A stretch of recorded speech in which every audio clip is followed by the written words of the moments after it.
5.5, we are talking about positives and negative results of the Industrial Revolution. We've talked about this a lot. We're going to continue talking about it because it really matters. Some of the good things: new types of jobs, improved transportation, growth of cities. But that growth of cities also creates more diseases, creates poverty, and then also economics related to politics. That sometimes lacking wealth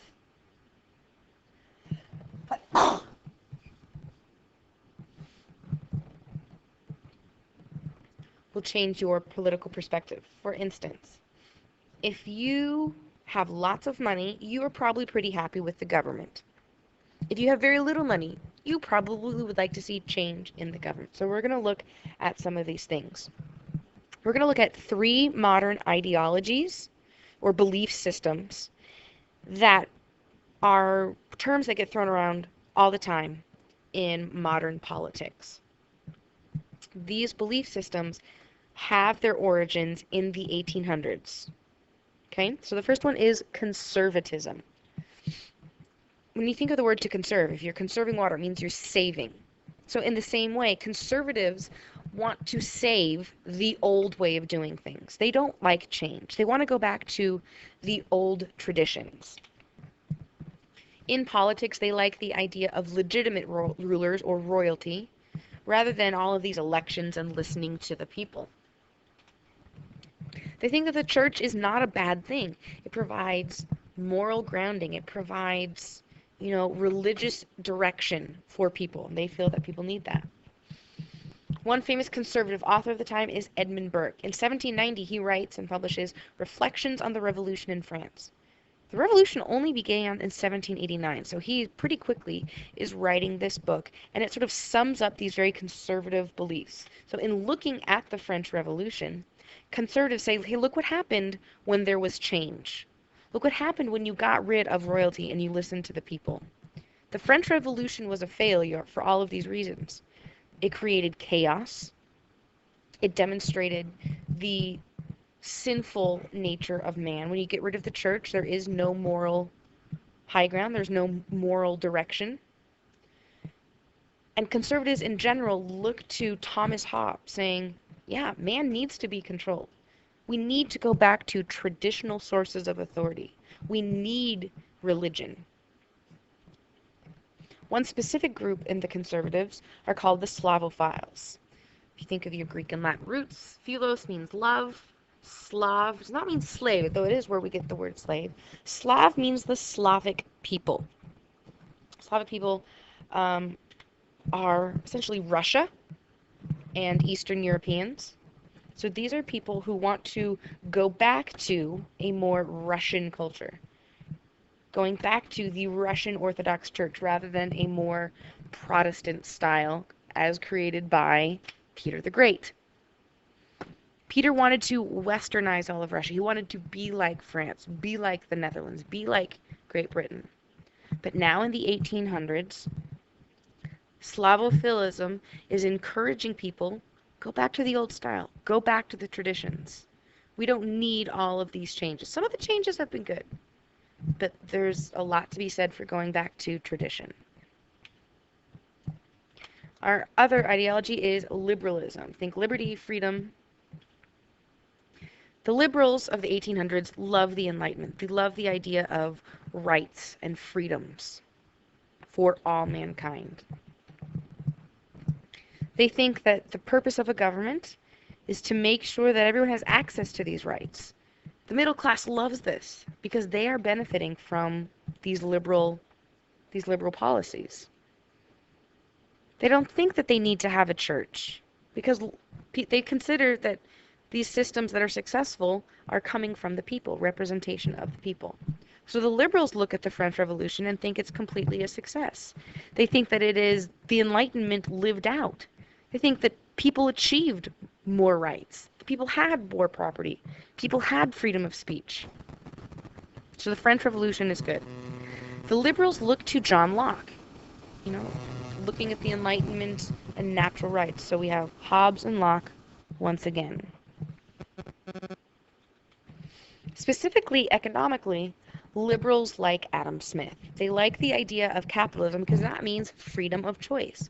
Rather than being told what to do by the government, individuals and businesses get to make choices on their own. So free trade, choosing which products to sell, choosing how to make better profit, choosing how to sell more, how to meet the demands of the consumers. They like laissez-faire economics. The government leaving the economic system alone. Let it be. Limited government involvement. Specifically with politics, the idea of utilitarianism emerges in the 1800s. This could be summarized as the greatest good. And the way this will be achieved is through universal suffrage, by getting all people to vote. That means all men. But the way we can get the greatest good achieved for the greatest number of people is by having the people express their opinions through voting. So utilitarianism is getting the greatest good for the most people. Our last ism is nationalism, which we've already talked about, especially under Napoleon. But I want to break down some of the elements of this first. To be a nation has nothing to do with what country you're from. To be a nation relates to culture, relates to identity. These are all things that people relate to that have nothing to do with, where their passport is issued. A state is an entity. A state is a government with laws and rules. So we have these two things. A nation is an idea. A state is a government. In the 1800s, a lot of these people who, under Napoleon, had nationalism, they wanted to do their own thing, as a result of the Congress of Vienna, felt that they don't have any, national unity. They like the idea of a nation state, a shared culture unified by a shared government. We're going to see examples of this later in this unit. Okay, so these are our three isms: conservatism, liberalism, and nationalism. These will play into the rest of this unit and into second semester. We have all of these reactions, actions and reactions, and the same thing happens in art style. So we're going to look at three different art styles in the 1800s. The first is neoclassicism. Neoclassicism is from the mid 1700s to the mid 1800s. It really is a reflection of the Enlightenment. The Enlightenment is looking to classical or Greek and Roman as well as Renaissance themes. So a lot of the subjects of neoclassical art are ancient. People in togas or toga-esque outfits. Some of the elements of neoclassical art is it is very geometric. Look at all of the lines or geometric shapes in this painting. You have the bricks, you have the arches, you have the step. Even the tile is ordered. The shaft of light, it's very bright. There's a clear shadow and light area. And there might be a few shadows on the people, but it's overwhelmingly very brightly lit, not necessarily realistic. This is The Death of Socrates by Jacques-Louis David. Socrates is about to drink the poison hemlock, which will cause him to die. He doesn't look very emotional about it, because one element of neoclassical art is that faces show very little emotion. Remember, the Enlightenment is about order and knowledge and reason and logic, not about emotion. The bodies show emotion. We see some of the men looking like they're crying, their forms sort of almost downtrodden, but the faces do not show emotion. The bodies show it because the bodies are showing idealized forms, are showing movement of the muscle, like they did. Think of the statue of David that's in Florence. Another way we look at neoclassical art is through architecture. This is the British Museum. It's built in 1825. It's in London. But if you just look at it very quickly, it looks like it might be in Washington, D.C., which is also the neoclassical style, or in ancient Greece. There's the frieze at the very center. There are columns. The capitals are, Corinthian capitals. Very ordered, logical, clean lines. Okay, so reflection of the Enlightenment. Our next style is the Romantic style, which is sort of the anti-Enlightenment.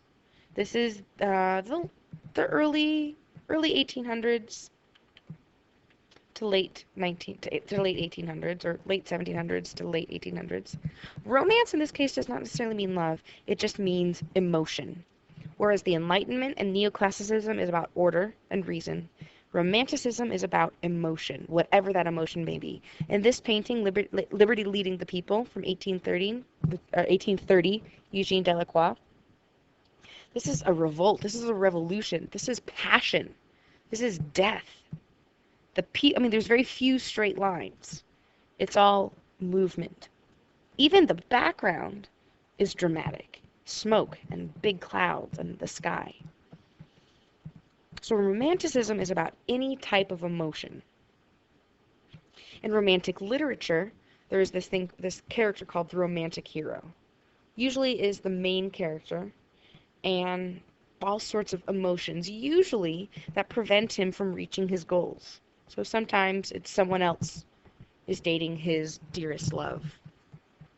Something gets in his way, like a storm, or sometimes his own pride gets in his way. Another element of romantic art is nature. If you looked at this painting by J.M. Turner, and you did a mathematical analysis of this subject of the painting, what takes up the canvas?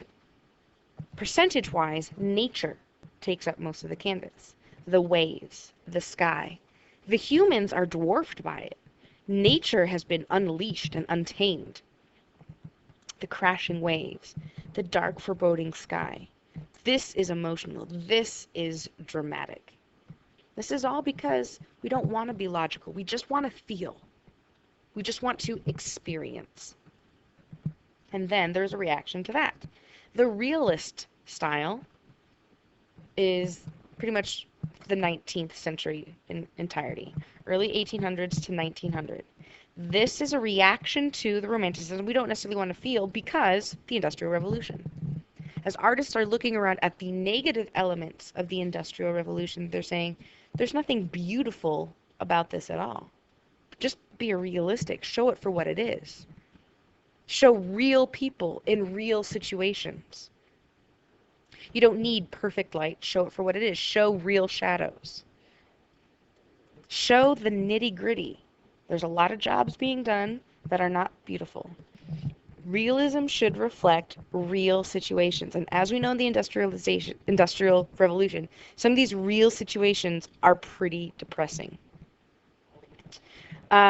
Another reason the realistic style looks the way it does is there is a new art style that has emerged, photography. Photography can clearly capture an image in a very realistic sense. It looks like it is in person, that it looks on the photograph.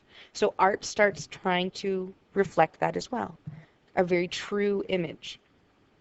Another element of realism is that it often criticizes the middle class, because now we have all of these workers who are struggling and making fun of, criticizing the middle class and everything about them, their wealth, their ridiculous sense of manners. Here we see a funeral. It's not a very dramatic funeral. It's pretty dark. It's pretty boring, but it's real life. Show life for what it is. You can really see sort of the photographic sense in this painting by Gustave Courbet. In literature, think Charles Dickens. He is showing the nitty-gritty. He is showing the plight of the workers. He is showing the bad stuff. And that's okay because that's just what it is. So you have a packet, or you should have a packet, or can access it here on Canvas, of some notes about these styles, and then the activity of 10 different examples of these artistic styles. And you are going to guess the style and why it is the style, and then we'll go over the rest later.